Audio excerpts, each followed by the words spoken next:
What's going on, everybody? This is afrothinktank. I want to talk about Kamala Harris and how shallow thinking the black community can be at sometimes. And what I mean by that is some black folks, and I'm talking about mainly the ones in America. I mean, throughout the diaspora, we have a propensity to think in the shallow water. Okay, sometimes you need to think in the deep water. All right, we think just 2 feet deep, and then we think we know everything. We think we're expert divers. We can hold our breath. We can do all these tricks, and we flex ourselves. But you're only swimming in the 2 feet when it comes to thinking in your brain and how the world works and how politics works and how society works as a whole and how you get things done. Okay, and how we judge others.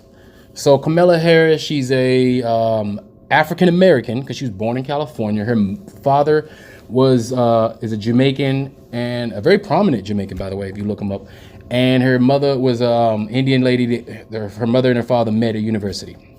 Okay, so what I'm seeing online, ever since she was picked to be the VP for Biden, I'm seeing a lot of uneducated black people who think they're educated, and they actually take a lot of effort. They put a lot of effort into bashing Kamala Harris and also questioning her blackness. Okay, now you may not agree with her politics. She is not a progressive. She is a centrist, or basically a standard issue Democrat, but she has some progressive leanings. And what I'm seeing on the internet, I'm seeing a few different things. I'm seeing white people say she's not black. Okay, that's the same thing that they did to Obama. I see white people question her blackness, which they don't have the right to do. I always found that hilarious. I see a few Asian people, a few Indian people finally being very excited about the first Asian woman to be picked for VP and possibly vice president and possibly the president. And there's nothing wrong with that because Kamala Harris is half Asian because her mom is Indian. So she's half Indian. Now, I said on my Facebook about that, I said that's actually a pretty good thing because the Indians are going to be forced, because if they take credit for Kamala Harris, they're going to have to be forced to deal with their own caste systems, and they're going to have to deal with how they treat their own black population in their countries. So that's a conversation that at least should be started by Kamala Harris being in this position. Okay, but at the same time, Kamala Harris is a declared and obvious black woman. Okay, now she was a district attorney, for California. California is one of the biggest economies in the world by itself. Its economy, I think, is number 9 or higher in the world as far as GDP economy-wise. They have over 400. I mean, well, not 400. They have over 4 million people in the state. That's as of now, over 4 million people in the state by itself, which is still also a larger population to most countries. Okay, now if you are a district attorney, or if you are an attorney, your job, and you're a prosecutor, your job is to prosecute. You come up in the ranks, you become a lawyer, you work your way up. It's not easy, obviously, to become a prosecutor, especially to the level at which she reached. It's not easy at all. And your job is to punish criminals and to enforce the law that's on the book. You don't create the law, you enforce the law. That is your job, and that's just what you do. So if you are a district attorney or a prosecutor, that's what you do. You prosecute people. Now let's not pretend like there's not a lot of crime happening in California. There is. And the main thing I hear black people complain about, is that, which is a legitimate critique, is that she put 1,500 people in jail. Okay, 1,500 black and brown people in jail.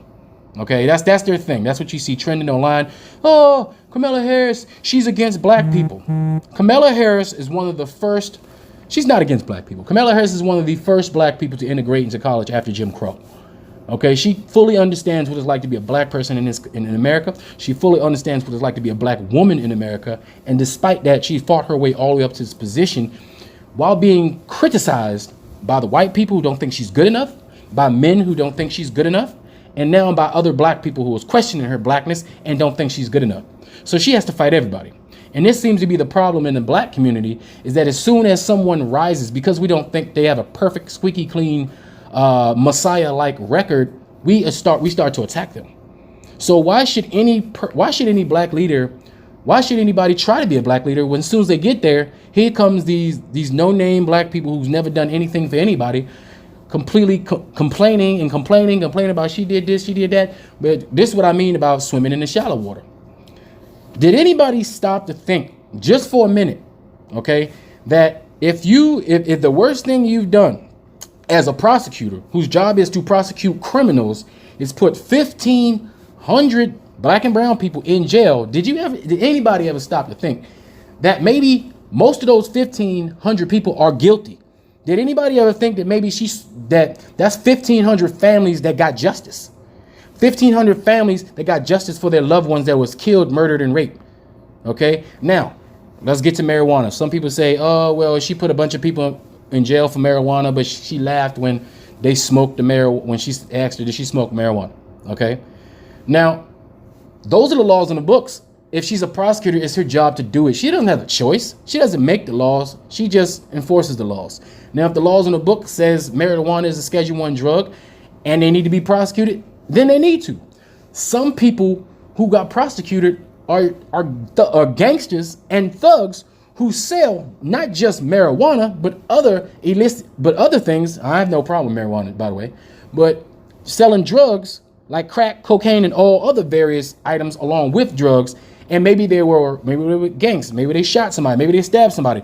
We don't know the actual details of these so-called 1,500 people, or let's say 15,000. I could be getting 100. 15,000 people who were arrested.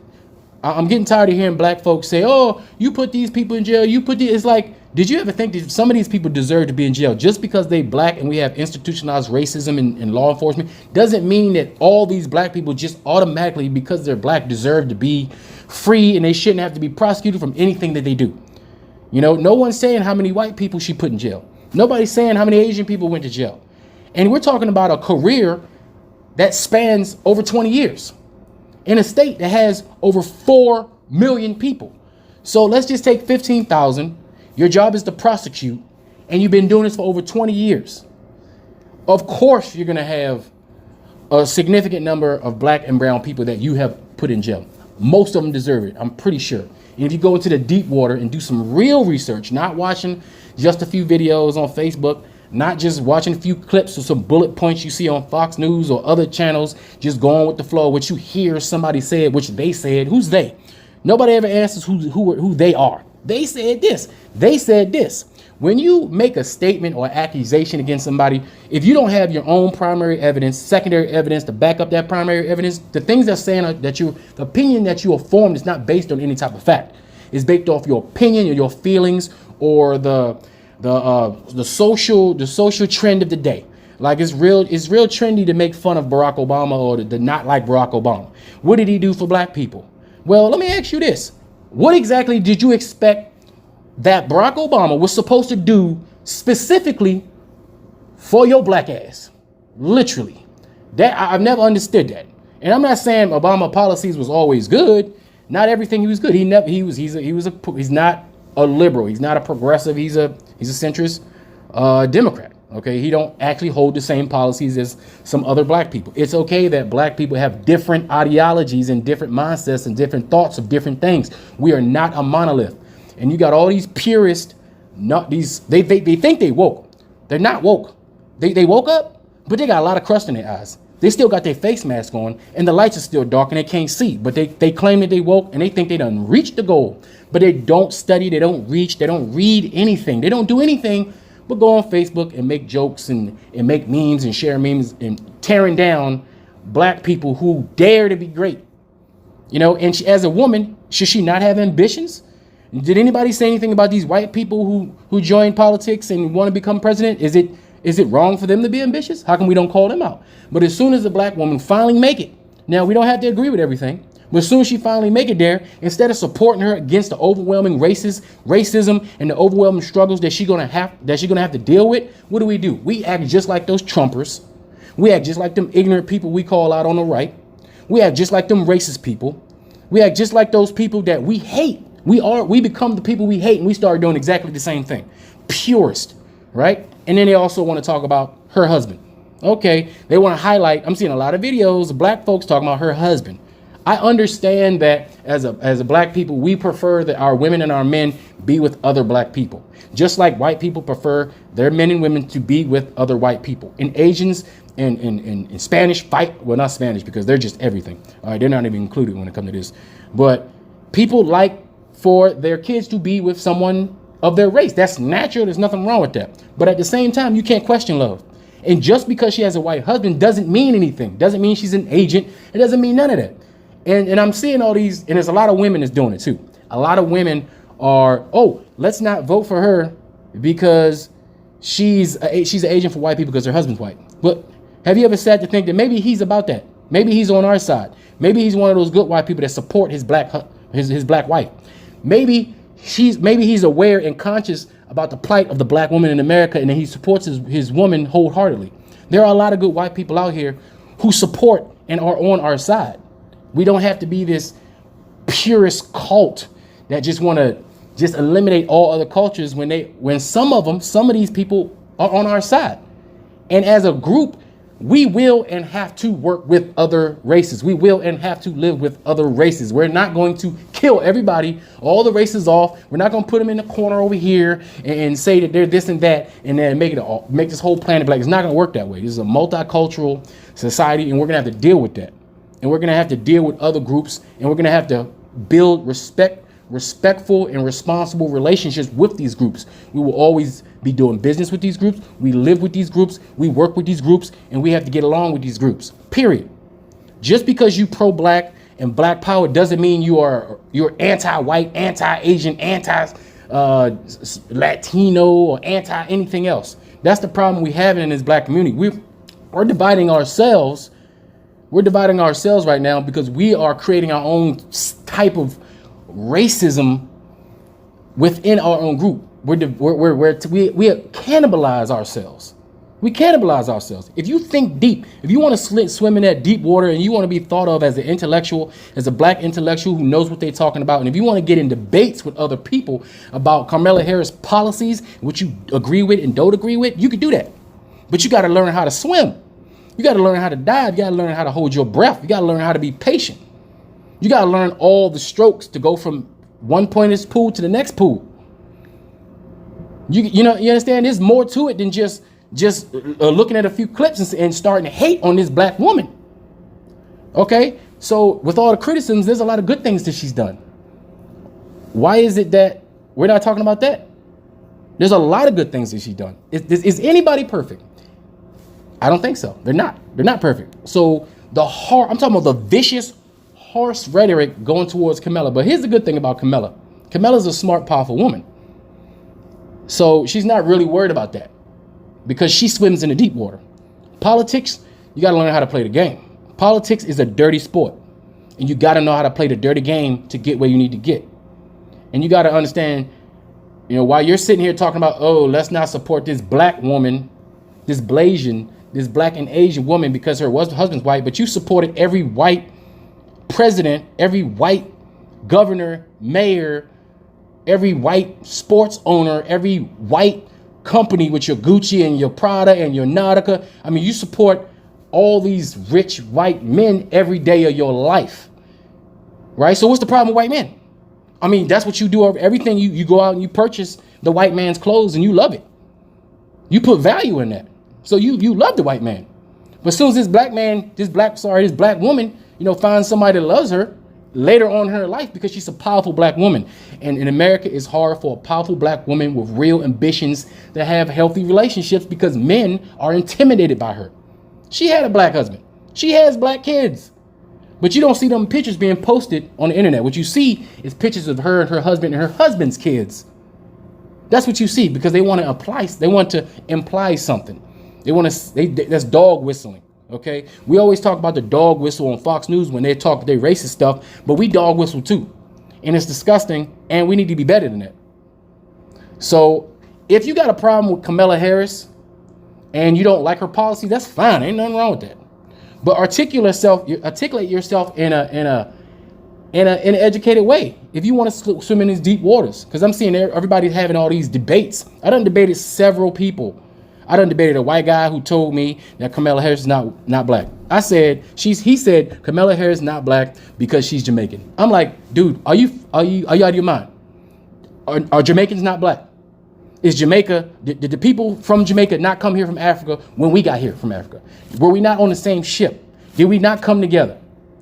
All of a sudden, you got problems with Jamaicans? Black people too, acting ignorant as hell, showing how uneducated they can be. Also saying, oh, she's not African American, she's Jamaican. Or they even saying she's not black, she's Jamaican. I'm like, as an African American, I'm offended because my Jamaican and my Caribbean brothers and sisters who've been here and contributed to American society since America has been founded, I feel like you're being disrespectful to our brothers and sisters. The African American and the Caribbean have a great relationship that we've built over the common struggle over hundreds of years. And for an African American to come out their mouth disrespecting this lady, bringing up Jamaica as a disqualifier, I have a fucking problem with that. I got a problem with that because you're ignorant. You're ignorant. Okay? I have a problem with that. Just like I got a problem with Asian people who disregard black and Asian mix because they're not pure. But as soon as they get rich or as soon as they become famous, all of a sudden these Asians want to claim that black Asian person, like Tiger Woods.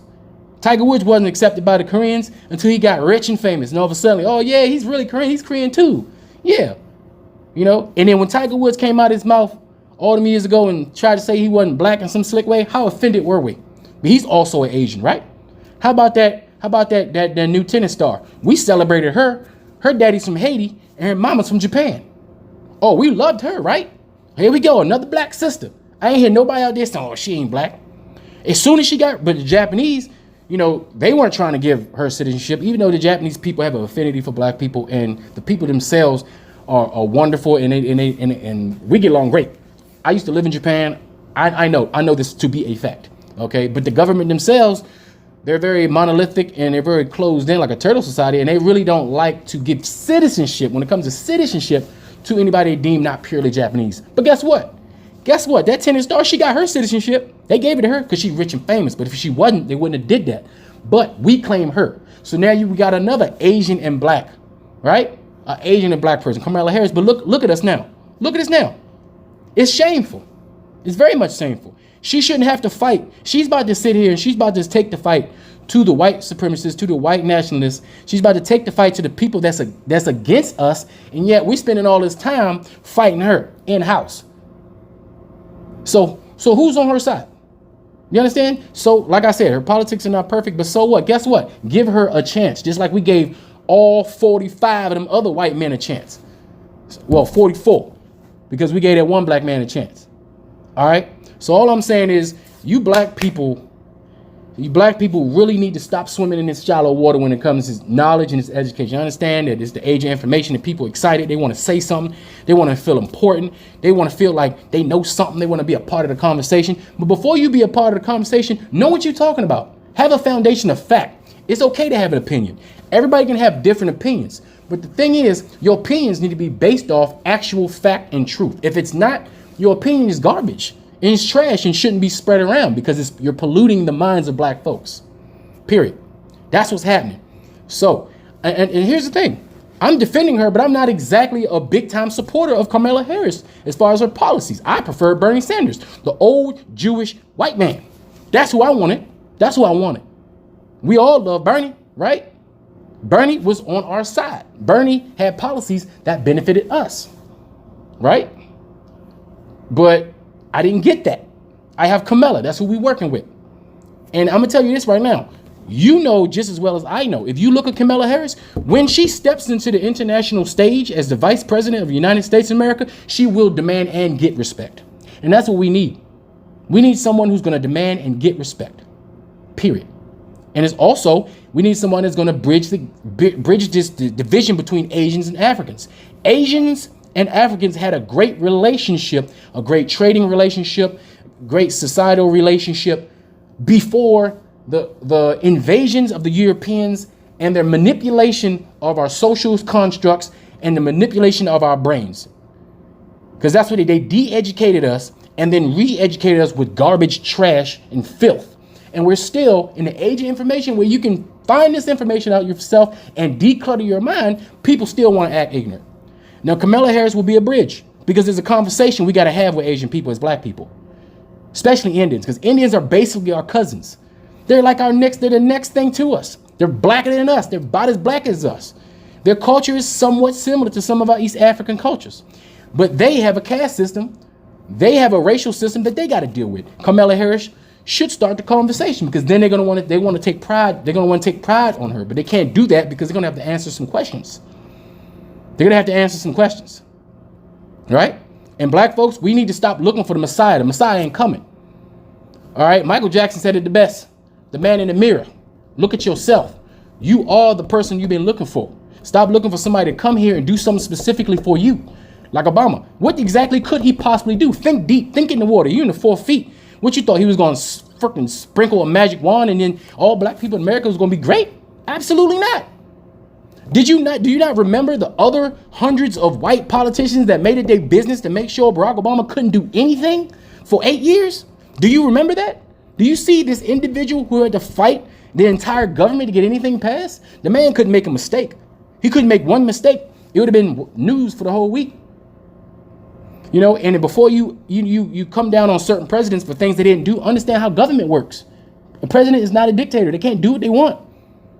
You got to vote. And Barack Obama, I'm sorry, guys, but he literally saved the United States of America and the world as far as financial is concerned. He spent his political capital doing that. That's what he did. And last time I checked, you black folks live in America. You black folks are a part of the population that had to be saved because of what George Bush did when we was in the Great Recession. Last time I checked, you benefited from that. And you're black, so that's what he did for you, right? You know what else he did for you? Imagery. Imagery is important. You know how many black men poked their chests out when we saw we had a black man as the president? You know how many black people around the world poked their chests out and decided to change their lives and knew for a fact that they can do better because they saw a black president? Imagery means everything. The white people know it. That's why they steal the identities of the Jewish people. That's why they steal the identities of the Native Americans. That's why they steal the identities of the Africans. That's why they steal the identities of many cultures, because they take the best part of their culture and they keep it for themselves. Imagery is everything. Look at Hollywood.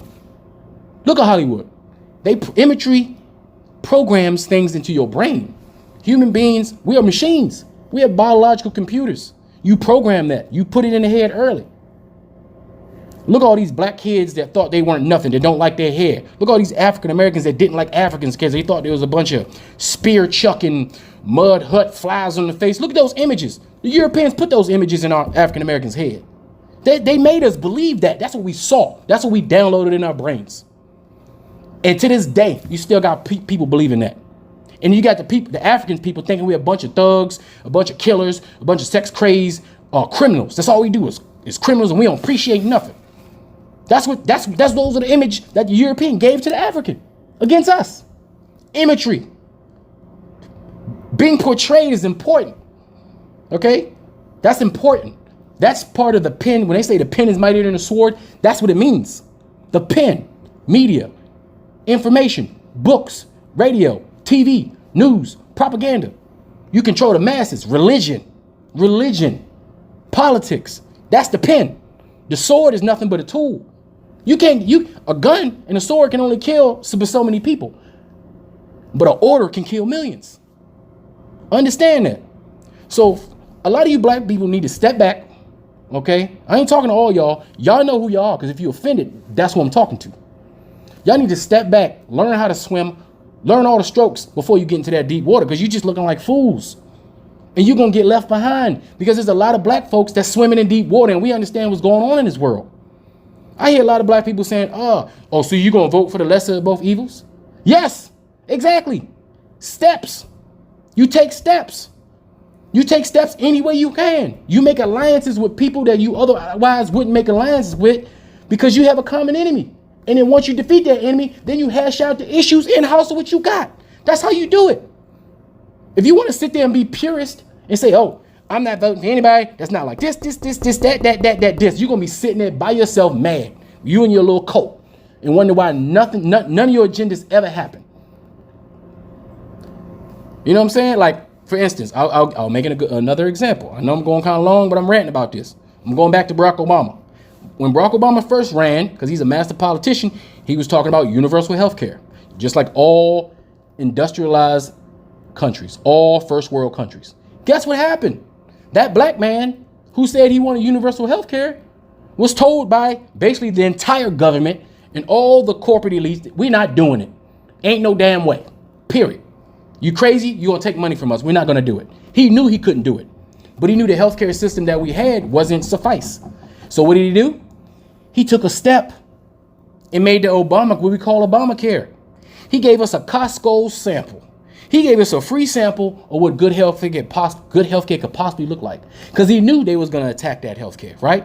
So now we can't go back to the old stuff because we like that preconditions. We like the fact that we can keep our kids on our insurance at 26. We like the fact that a person with high blood pressure, diabetes, high cholesterol we can now get insurance so we can get treated for these health issues instead of being denied like we were before Obama did that. That's a big deal. We like that. And everybody else like that. Even those racist Republicans that didn't like Obama simply because he's black, they also like that too. Right? So now the only natural step is universal health care. And I'm sure he welcomes the battle. But that's the next step, universal health care. But that's how you play politics. Sometimes you don't get everything you want, but if you can get half of it and later on you can get the rest, it's called putting money in the bank. That's what that is. That's politics. Okay? That's an example. So I'm gonna try to wrap this up. I've been ranting, you know what I'm saying? I voted for Obama. I didn't agree with everything he did. I voted for him again. I didn't agree with everything he did. I don't like Joe Biden. To me, Joe Biden's a liar. I know about Joe Biden because I do my research. I'm not in love with Joe Biden. Joe Biden is the architect of a lot of the bills that put black people in jail. Bill Clinton, the white man that you guys love to call an honorary black person, his wife was white. How come y'all have a problem with that? He had a white wife. But y'all called him black because he played the saxophone, got some head, and wore some sunglasses and smoked weed. He said he in hell. Did you believe that shit? You know he in hell. They all do. Yeah, so I remember back then. Oh, Clinton, first black president. Come to find out, he ain't nothing but a master politician who's kind of racist himself. Right? So now we got this guy Biden. This is all we got. This old man. This is what happened. Because you black folks, yet again, weren't educated enough to pick the right person because you still going off the fact that, but Biden was with Obama. So I'm gonna pick Biden. Not knowing a damn thing about Obama. Still swimming in the shallow water. Because of that, that's the choice we got. Instead of picking Bernie Sanders, who wanted to revolutionize America. He wanted to start a revolution. But thank God we got progressives moving up in Congress and in the House. Eventually we're going to get what we want. Because all we got to do, as soon as Biden and Kamala get in there, we put the pressure on them to give us what we want, what we need. We should be protesting the very next day. As soon as Obama and Biden, hopefully, God willing, we get this orange agent out of here, Biden and Kamala Harris administration start, we should be on the streets demanding reform, education reform, demanding healthcare reform, demanding all the things that we need and hold them accountable and force them to do it because we're supposed to be their constituents. That's what you do. Instead of sitting there complaining, I don't vote. Well, you're the problem because you don't vote. There's power in vote. There's a power in your vote if you have an educated vote and you know what you're voting for and why you're voting. Period. Too many people have died so that we had the opportunity to vote. And I hear people also saying, I don't want to hear that people died because I vote. Well, you know what? They did, though. I'm sorry I'm sorry that you can't, that truth is uncomfortable for you. I'm sorry that truth does not reinforce the narrative that you built in your head. But guess what? It's true. Black people died not too long ago just so we can go and vote. And you disrespect your ancestors because that's who they are. Your ancestors and your elders by talking that nonsense out your mouth. When you vote, you make a smart vote, an intelligent vote. That's power. That's the power in voting. And if you don't vote, you don't got the right to complain about anything because you're a bystander. You're not playing the game. Period. So that's really all I want to say. We need to toughen up, smarten up if we want to swim in this deep water.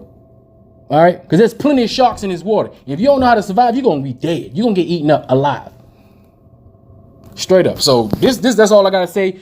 Do your research. Know what you're talking about when you're talking about Kamala Harris. Support this black woman, and let's get this racist orange guy out of the office so we can scrub America of these racist people, because we're gonna win the culture war. Their culture is going down. They're going down. This is their last gaffe, and we need to push forward. And the last thing we need is to have a bunch of ignorant, stupid, dumb black people who can't swim jumping into the goddamn water.